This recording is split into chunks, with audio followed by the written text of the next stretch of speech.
അഭിമന്യ സദസ്സിന് സാദരം കൂപ്പുകൈ.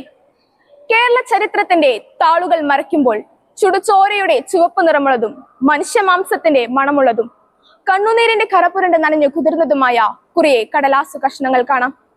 അതിന്റെ പിന്നിൽ ശോകപൂർണമായ കഥയുണ്ട്. കിരാതമായ നരവേട്ടയുടെ വേദനിപ്പിക്കുന്ന കഥ.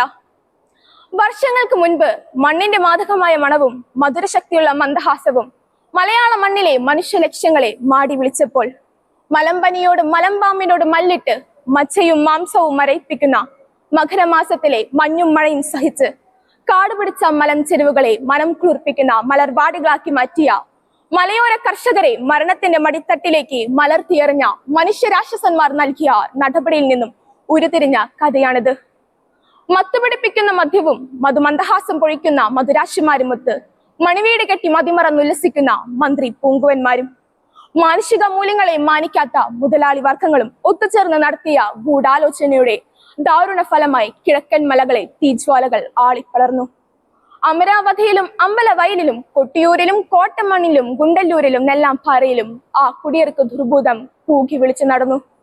അധ്വാനിക്കുന്ന ജനവിഭാഗത്തെ അടിച്ചമർത്താൻ വേണ്ടി അലറിയെടുത്ത അന്ധകാര സന്തതികളുടെ അട്ടഹാസങ്ങളും ആക്രോശങ്ങളും അവിടെ ഉയർന്നപ്പോൾ അമരാവതി എന്ന നരകാവതിയിൽ അവശ്യരും അലംബഹീനരുമായി അനേകായിരങ്ങളുടെ നിലവിളി മുഴങ്ങിക്കേട്ടപ്പോൾ ആശ്വാസത്തിന്റെ കൈത്തിരിയുമായി രക്ഷയുടെ ദീപശിഖയുമേന്തി അവിടേക്ക് ഓടിയെത്തുകയും മണ്ണിൻ മക്കളെ രക്ഷിക്കാൻ വേണ്ടി സ്വജീവൻ പോലും ബലി കഴിക്കാൻ തയ്യാറാവുകയും ചെയ്ത മനുഷ്യസ്നേഹികൾ എന്ന പേരിന് തികച്ചും അർഹതയുള്ള നേതാക്കൾ മുൻപോട്ടിറങ്ങി വന്നതായി നാം പത്രങ്ങളിൽ വായിച്ചിരിക്കും. കാലത്തിന്റെ ചുവരെഴുത്തുകൾ നാം മനസ്സിലാക്കണമെന്ന് സാധാരണ പറയാറുണ്ട്. സത്യത്തിന് വേണ്ടി, സമത്വത്തിന് വേണ്ടി, സ്വാതന്ത്ര്യത്തിന് വേണ്ടി, സാഹോദര്യത്തിന് വേണ്ടി നെഞ്ചുറപ്പോടെ, നിശ്ചയദാർഢ്യത്തോടെ, കാലുറപ്പോടെ, കരളുറപ്പോടെ നാം ചിലത് പ്രവേശിക്കുകയും പ്രവർത്തിക്കേണ്ടതുമുണ്ട്. അങ്ങനെ പ്രവേശിക്കേണ്ട, പ്രവർത്തിക്കേണ്ട കാലമാണ് ഇത്. ഒരു പരിഷ്കാരത്തിന്റെ, പരിവർത്തനത്തിന്റെ, സാമൂഹിക സാംസ്കാരിക വിപ്ലവത്തിന്റെ വ്യക്തമായ പ്രഭാതം ഇവിടെ ഉണ്ടാകണം. അതിന് ആധുനിക ലോകത്തിലെ കരുത്തുറ്റ വ്യക്തികൾ ശക്തിയാർജിക്കണം. നഗരങ്ങളും ഗ്രാമങ്ങളും കൈകോർക്കണം. അതിനുവേണ്ടി ആരുടെയും തലവെട്ടണം എന്നല്ല പറയുന്നത്, മറിച്ച് സ്നേഹബന്ധത്തിലൂടെ അത് സാധിക്കണം.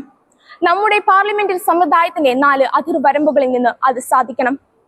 നിങ്ങൾ സാഹോദര്യത്തിന് വേണ്ടി ദാഹിക്കുവിൻ, സമത്വത്തിന് വേണ്ടി സംഘടിക്കുവിൻ, സ്വാതന്ത്ര്യത്തിന് വേണ്ടി ശബ്ദമുയർത്തുവിൻ. അതിന് നിങ്ങൾക്കും എനിക്കും സാധിക്കട്ടെ എന്ന് ആശംസിച്ചുകൊണ്ട് നിർത്തുന്നു. നന്ദി.